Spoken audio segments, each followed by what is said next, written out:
kwake kwakaratidzwa pachena kwatiri tose,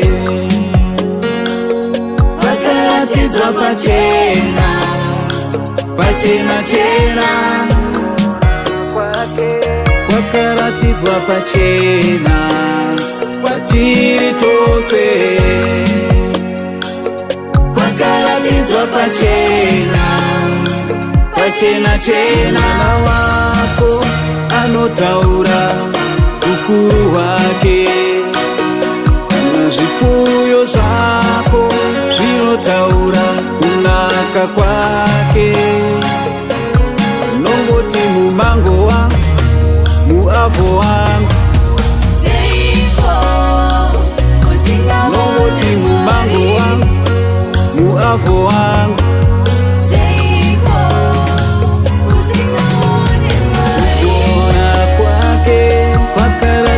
pachena kwatiri tose, kwakaratidzwa pachena, pachena chena.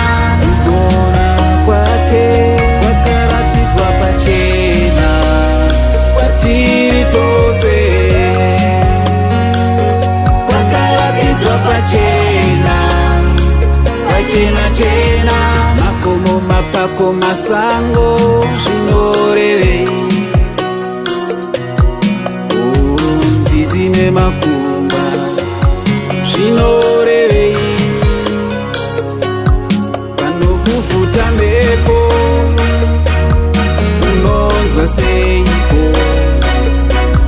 Paunona zuva unonzwa seiko?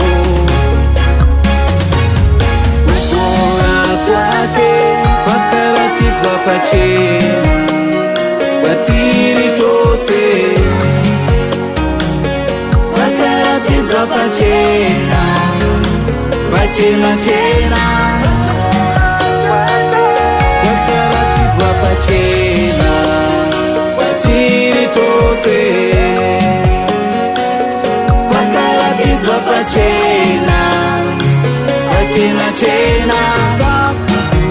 Kunura munoti nderenyu, musabate vanhu nhapwa, Mwari vanoona. Imimi sabhuku kunura munovimba naro iri,